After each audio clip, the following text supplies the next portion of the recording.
I, 22, have a total of 5 younger brothers and a daughter. On my mom's side, I have 3 brothers, ages 5, 12, and 14. Backstory.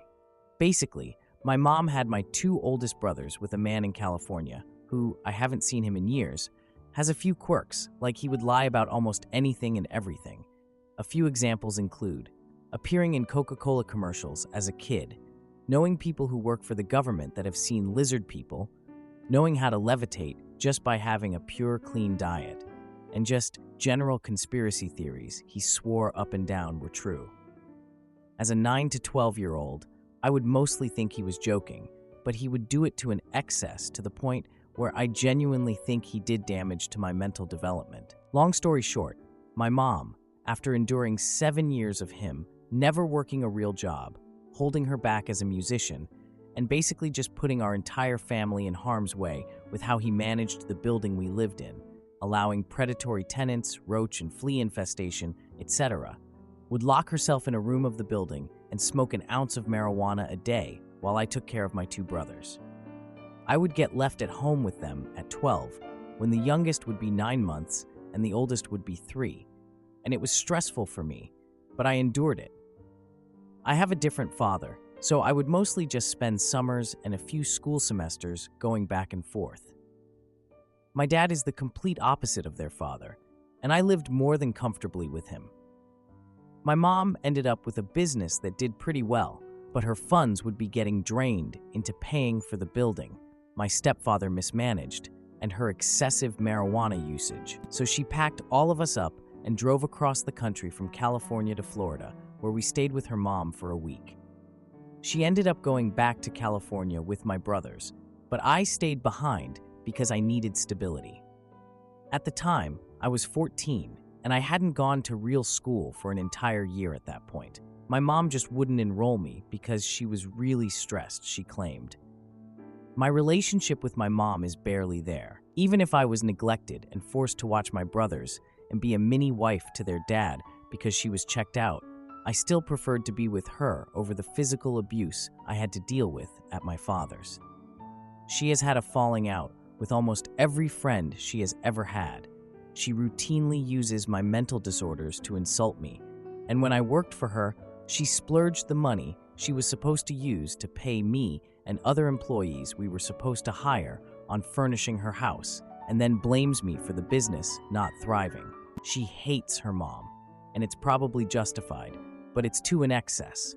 Like, I don't find ways to speak poorly about my mom, but she goes out of her way. It's sad. I ended up leaving and not talking to any of my family much from ages 19 to 21 for my dad and ages 20 to 22 for my mom.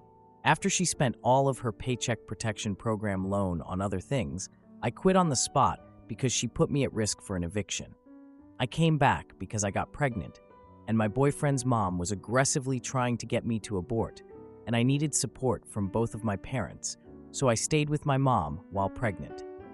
My oldest little brother, 13 at the time, was with his dad in San Francisco, and the younger one, 11 at the time, was staying with my mom. Now I'm there trying to recuperate from a traumatic relationship and being 4 months pregnant. I'm pretty much doing what I can to contribute to the household, building my freelance portfolio, and basically catching up with my mom. And my little 11-year-old brother just starts demanding my mom for money because loan sharks are coming to get him because he couldn't pay the shipping price for an eBay order he placed. I'm sitting there confused as to why he has access to a shopping platform, but my mom ends up taking his phone and telling me to put parental controls on it. This angers him. For the next few months, he ends up swinging machetes, throwing toys, kicking me in the stomach, and ending up in the mental hospital for trying to harm himself.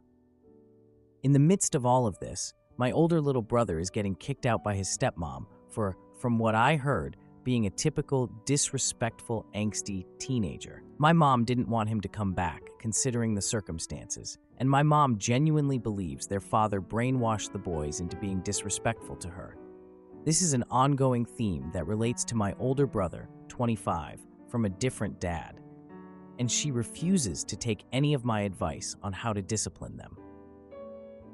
They have only gotten spankings from their father, and my mom's idea of discipline is losing her temper at them or not doing anything at all and just retreating to her room to smoke. I have suggested they have chores and things outside the house to do. She's convinced they need more money for things like that. I've told her my oldest little brother is old enough to ride public transportation by himself. The younger one broke his phone, so he doesn't feel safe leaving the house. To make things worse, my mom just had surgery, so she's on opioids in conjunction with her smoking. So the house is chaotic, and my youngest brother, who is 5, gets dropped off by his father, who works from home, and he's about to take him out of the country just to get away from all of this. The 5-year-old's dad was expected to pick up the slack of my older younger brother's father, but he's elderly, and my mom already moved herself in, and then my brother's uninvited into his home during Infection 19, almost using my youngest brother like a trap for him from my perspective. He suggests that my brothers go to foster care, but I'm on the fence. With my mom checked out, that might be a better choice, but I suggest one of them goes to their father. Their father is a flawed man. He's strange, but I know for a fact he loves his sons. And I know for a fact he has grown over the past few years. I am considering contacting him to come and get one of his sons. I can handle one of them, but together they despise each other. I went over yesterday with my daughter and her dad. We're back together, and I had to order him to leave with her and my 5-year-old brother. The 12-year-old started attacking and was going to pull a knife out on his brother, and the 14-year-old just thinks the 12-year-old is spoiled and despises him for it. He's kind of right, and he's depressed. And I try to keep an open line of communication with him because I already know my mom is treating him like how she would treat me. Nothing I say to her will resonate. Trust me, I've tried everything. What should I do? I'm open to anything. Now, for a few comments before the update. Comment 1. They're already involved and seemingly in the state of Georgia. As long as they are fed, going to school, and have a place to sleep, they won't be taken. If lazy, detached parenting was a crime, we would have a lot of children in foster care. My 11-year-old brother is extensively in the system, with multiple police reports. One of them being when he kicked me in the stomach when I was pregnant, and the other when he locked my mom out of the house and grabbed a machete when my 4-year-old brother was still in the house. Comment 2. It's hard because my brothers are kind of close to basically being my own children. The youngest one had a hard time with me being gone when I did leave. My mom just puts it into their ear that I left them, when really I was trying to escape her shady business practices. I'm trying to work on my career so I can get my own home and maybe have them for the weekends with limited contact with my mom. I would even consider the oldest one living with me. Now, for the update. A few days after I posted, I kept trying to check in with my mom and the boys as much as I could. It was a total mess. The 11-year-old was still dealing with his anger and was acting out a lot more. I tried to get him to do the stuff that used to chill him out, but he was refusing to do any of that. It was frustrating for everyone. So I decided to visit them on a Sunday afternoon to see if things had gotten any better. I thought some time together might help. I should have known better. When I pulled up to the house, it was a complete disaster. Toys were everywhere, and dirty dishes were piled up in the sink, just like before. The 14-year-old was in the living room, playing video games loudly and ignoring all the chaos around him. He looked like he was in his own world, and honestly, I couldn't blame him. I was about to say something when I overheard a loud argument between my mom and the 11-year-old about money for another eBay order. Seriously? They were fighting over this? The 5-year-old was in the corner, quietly playing with a toy and looking totally unaware of all the tension. It broke my heart. I thought I'd try to lighten the mood, so I suggested a family game to play together. But the 11-year-old just threw a controller in frustration and stormed off to his room. The 14-year-old was clearly frustrated too.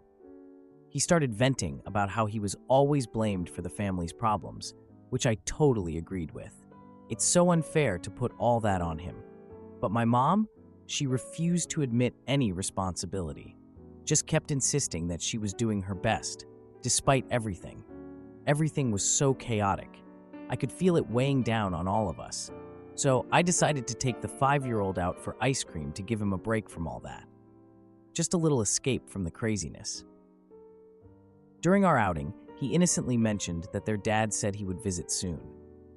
I was surprised. I hadn't heard from him in a while, so I wondered if he really planned to show up.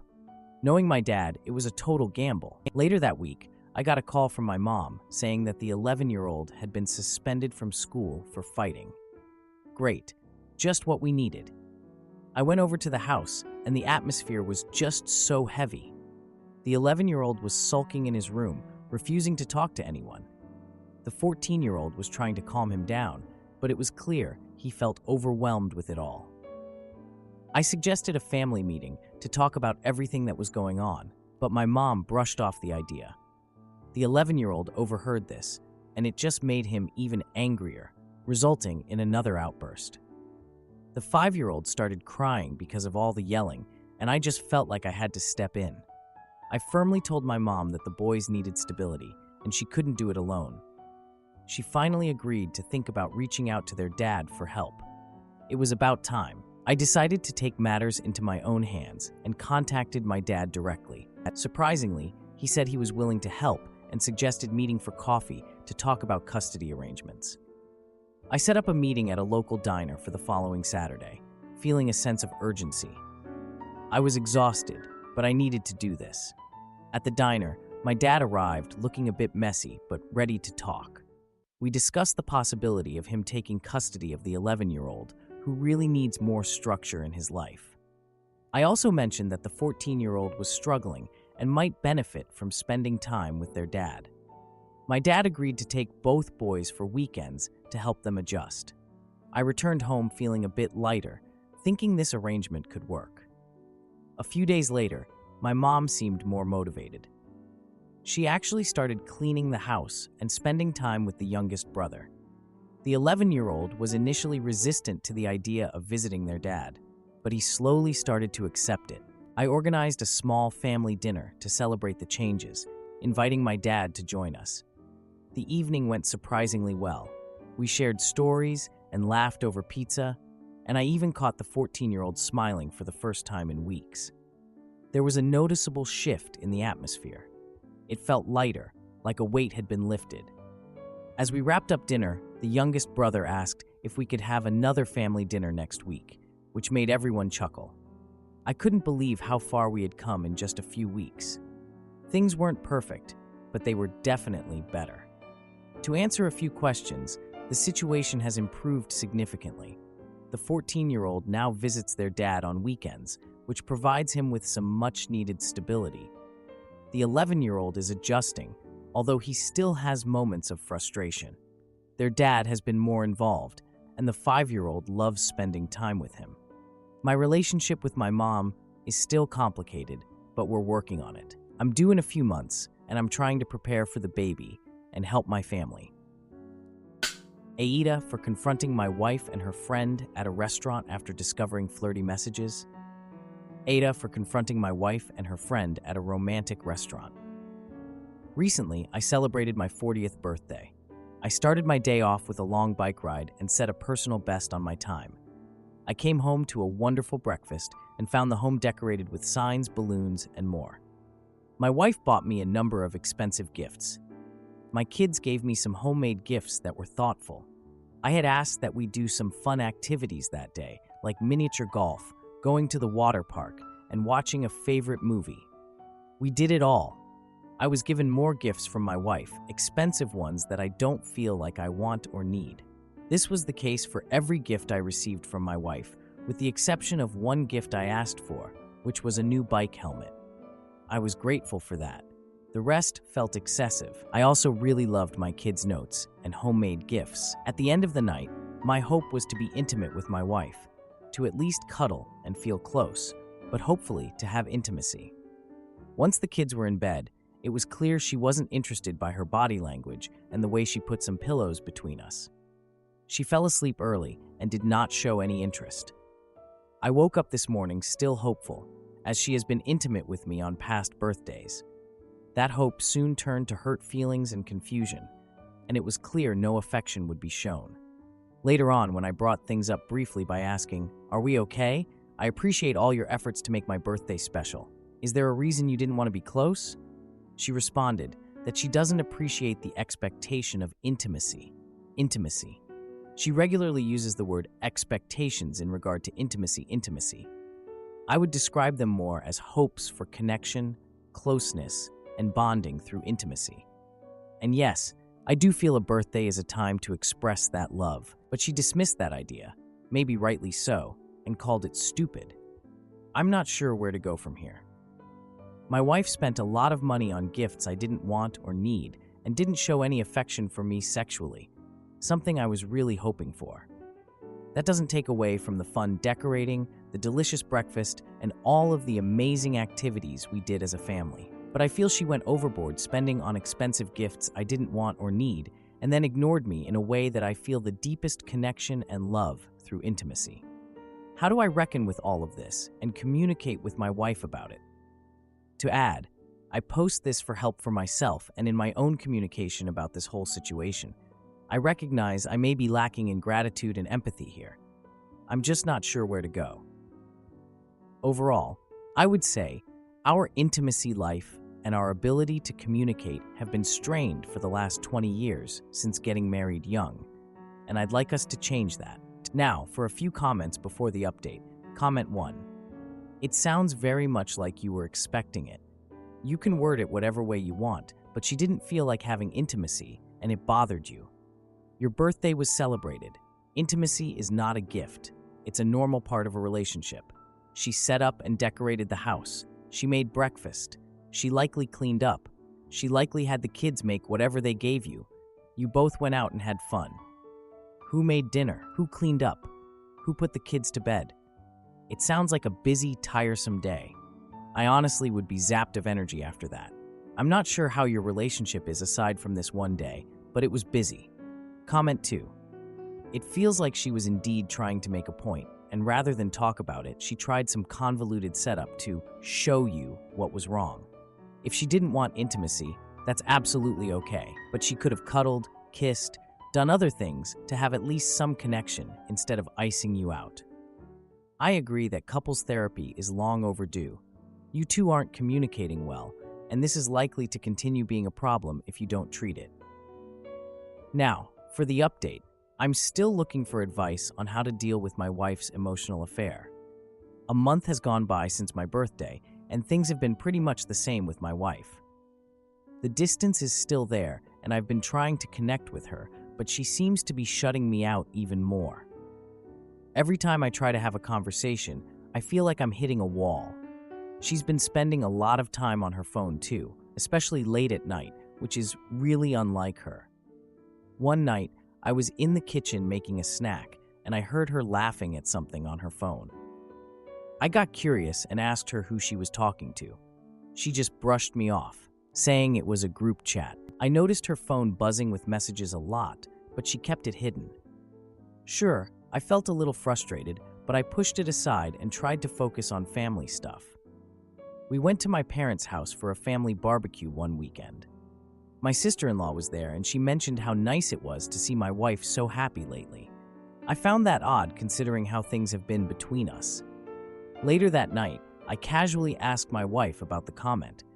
She just brushed it off, saying she was probably just in a good mood. A few days later, I found a receipt for a restaurant with a name I didn't recognize. The date was a week prior. I knew the restaurant was one of those fancy places for romantic dinners, and I got this knot in my stomach. I asked her about it, and she said it was just a work lunch. I decided to do some digging and checked her social media for any clues.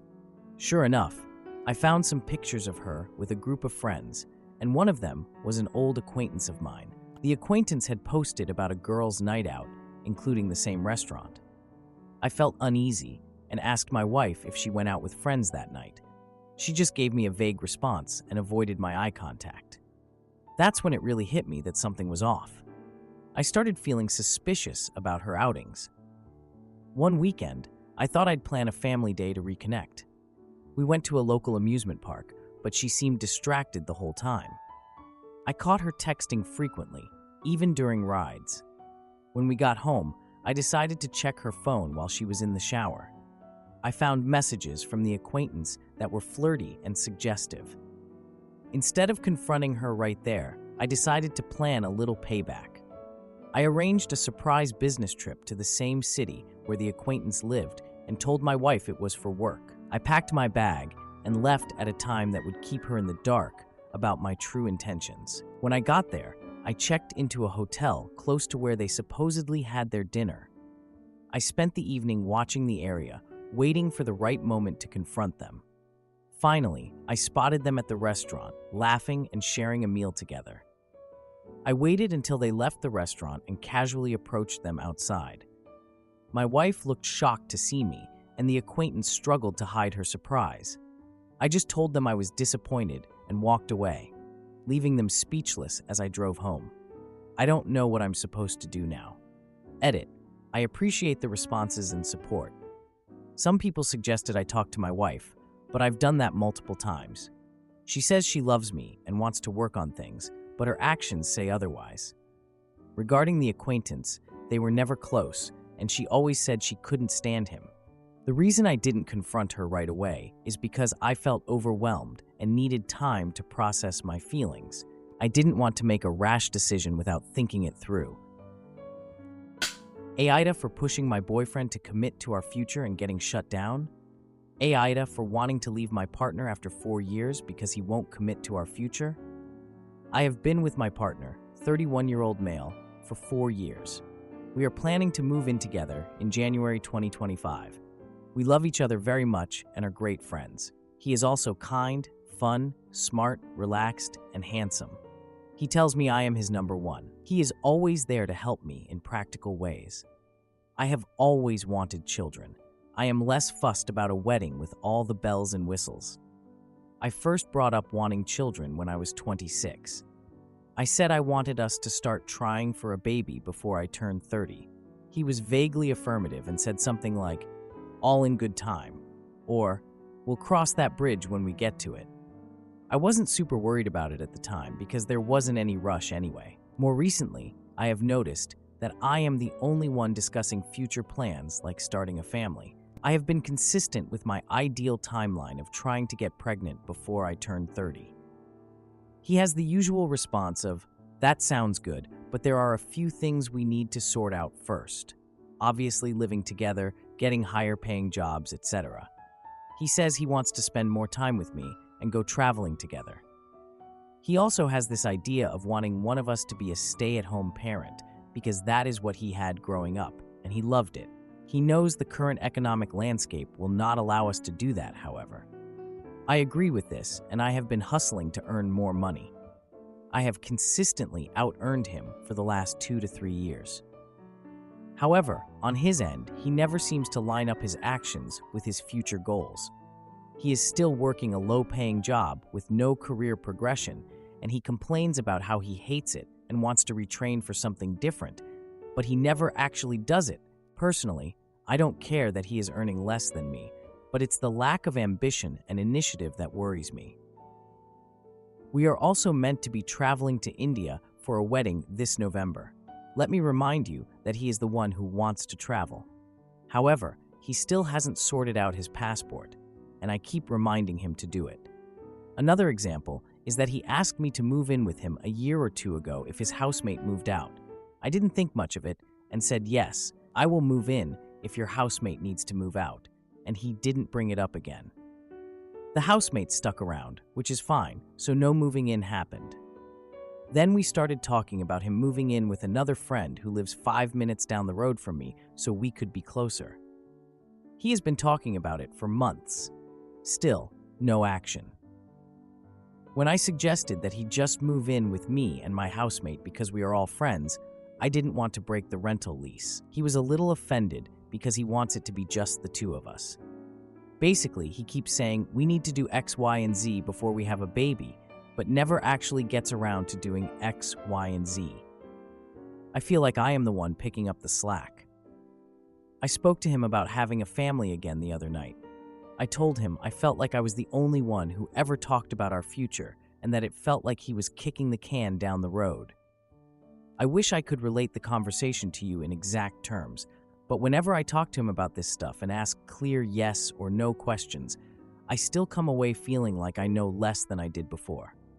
He pauses a lot to think of answers that should be pretty obvious and forthcoming.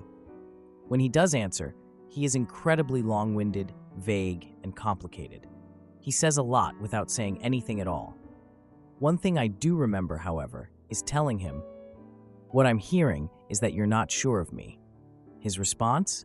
"I'm not sure of you, but..."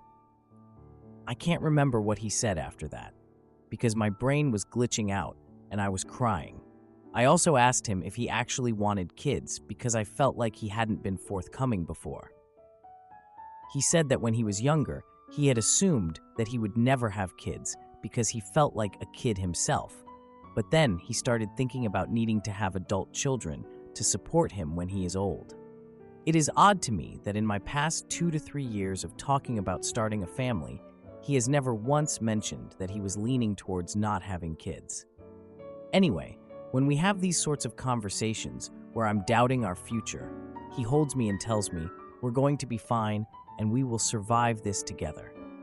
Then, he says that my being on antidepressants or anti-anxiety medications is the reason why I am doubting things. Once I asked him to go to couples counseling with me, and this was his reaction. Just like, "There's nothing to stress about.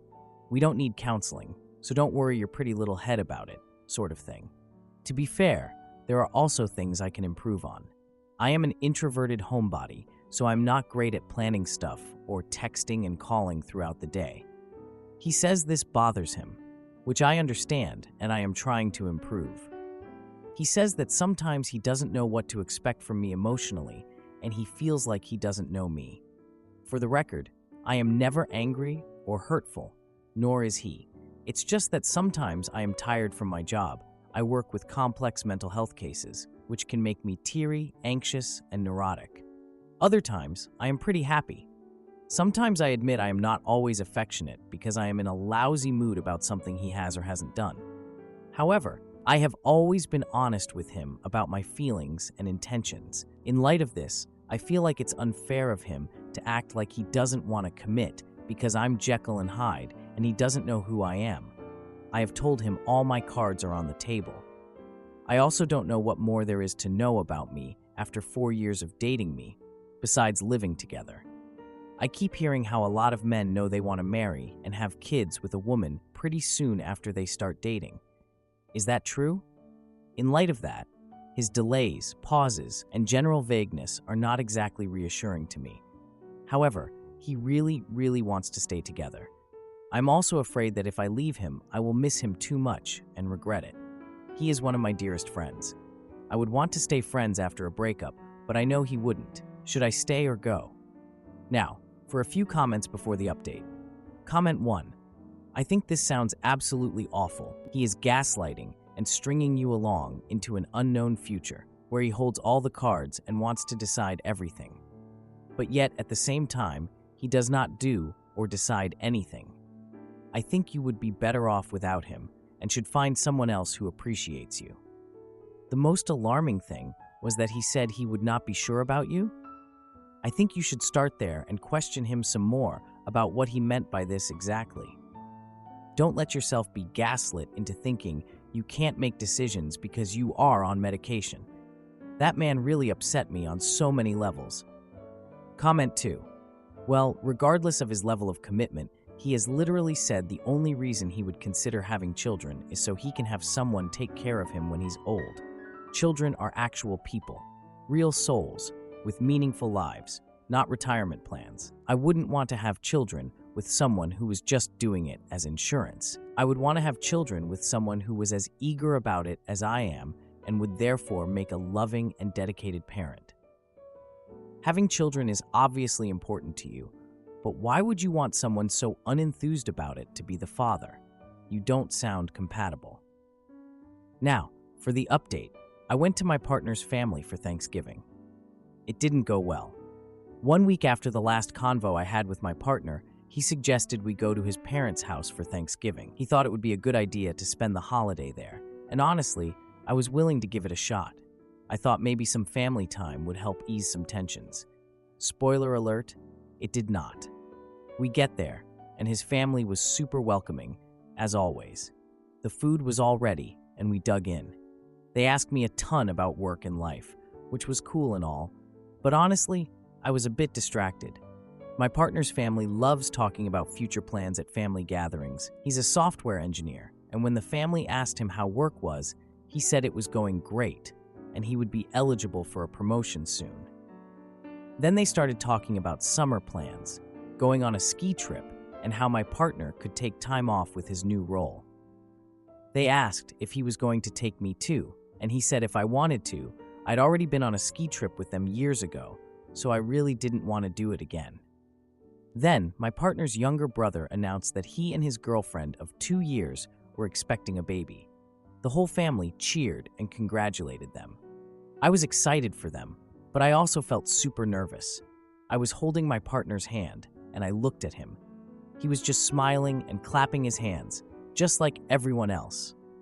My partner's mom then turned to me and asked when my partner and I were planning on having kids. She seemed to be expecting the same news from us, and I felt my partner tense up next to me. He laughed it off and said, "We're just enjoying life right now." I tried to smile and nod, but inside I was a mix of anxious and excited. After dinner, my partner's dad asked about our future plans in a chill convo.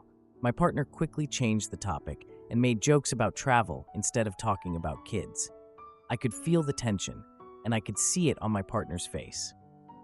He asked me what was wrong, and I was a bit confused that he didn't realize how awkward everything was. He said we need to focus on enjoying the present, and I just nodded and said nothing. Later that night, I overheard a convo between my partner's parents in the kitchen. They were talking about us, and I couldn't help but listen in. They mentioned how my partner is not ready for a serious commitment, including kids. I didn't want to eavesdrop, but I did. The next day, we went home. I brought up the convo I overheard. He brushed it off and accused me of eavesdropping, and when I said I didn't mean to, he got defensive. He said I was causing unnecessary stress. A few days later, I went to a friend's birthday party. I met a friend of a friend there, and we got talking. She had a similar situation, and we bonded over our experiences. She told me that she had recently ended a long-term relationship because of similar issues. After the party, I tried to talk to my partner about our future. He got irritated and said we needed more time and that I was rushing things. In frustration, I accidentally let slip that I had talked to someone about our problems. He reacted with anger and accused me of betrayal and not trusting him. Then he stormed out, saying he needed space to think. The next morning, I found a text from him saying he needed time apart. Days went by without any contact from him. I decided to reach out and express a desire to talk things through. He responded cryptically, saying he's been doing a lot of thinking. He came back to the apartment to gather his things and told me he needed a break to figure out what he wanted. Then he left. Edit. I want to clarify a few things. My partner and I did not have any agreements regarding talking to others about our relationship. However, I did confide in a friend about my situation, which is what he was upset about. The conversation I overheard was not directly about me, but it made me realize my partner's reluctance towards commitment. We did discuss having kids before this incident, but his plans were always vague, which is why I felt the need to talk to someone about it. If you liked this video, you'll probably like these too. Also, while you're here, please consider subscribing. It's your support that keeps this channel alive and allows me to make better and longer videos. Have a great day.